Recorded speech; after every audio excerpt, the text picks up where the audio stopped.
Hey, how's it going, everyone? Bass here. Some more Packers news today on this Tuesday ahead of our Week 2 matchup, Sunday Night Football against the Chicago Bears. First of which, an injury update on cornerback Keisean Nixon. The tweet was just put out by Tom Silverstein, and it states, in other Packers injury news, cornerback Keisean Nixon, who left the Vikings game with a shoulder injury, didn't suffer anything serious, a source said.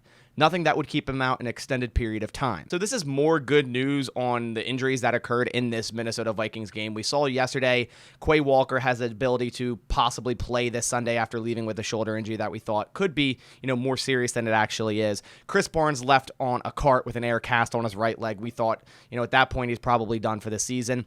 That is said to not be long-term either. It's more of a high ankle sprain injury, which is still a significant injury, but it's not anything close to, say, a torn ACL or something of that sort. So Chris Barnes, likely will be out for about a month, in my opinion. And this is great news for Keisean Nixon, who was the dime cornerback last Sunday over Shemar Jean-Charles.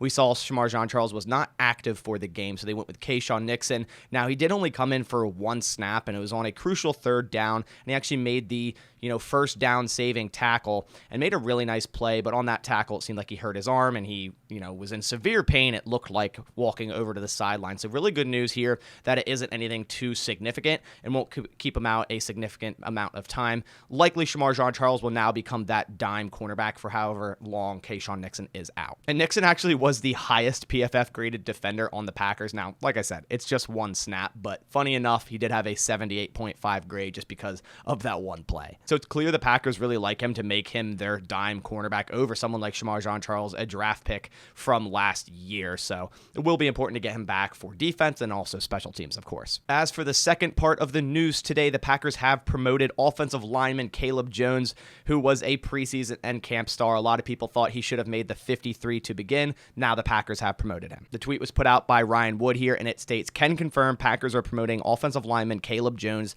to the 53-man roster," as Aaron Wilson NFL reported. Aaron Rodgers said on Cutdown Day, Jones deserved to be rewarded for his great camp with a spot on the 53. It took 1 week for the rookie tackle to get it. And this is definitely an interesting move. It brings the Packers offensive lineman to 11, which is a lot of offensive linemen. So I'm wondering what the corresponding cut or IR move will end up being. This was likely a case of another team in the NFL trying to sign him.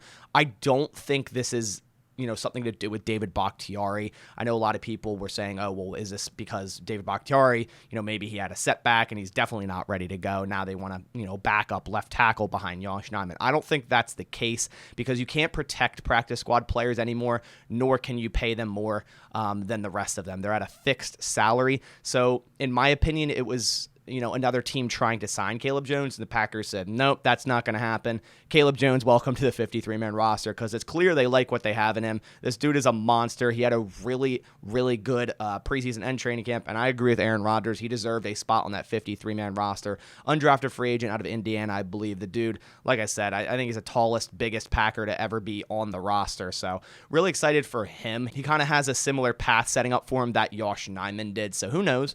Caleb Jones could end up seeing snaps this year or in the future become one of the Packers starting linemen. And obviously the Packers are going to have to figure out more with this offensive lineman going into week 2. Whether or not David Bakhtiari or Elton Jenkins do indeed play, the Packers still need to figure that out. I think Zach Tom has to be a starter on this offensive line.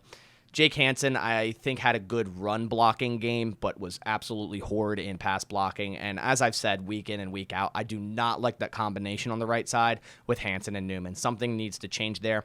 Really liked what I saw with Nijman. John Runyon was okay until he suffered his concussion, and then Josh Myers was probably one of, if not the most solid lineman on Sunday. But that's all the news I have for today. If you are new here and want more Packers news analysis and updates daily such as this, please consider going down, clicking that subscribe button, as well as turning on post notifications to not miss any of the updates. But that about does it for this one. Catch you guys in the next one. Thanks for watching, and as always, go Pack Go.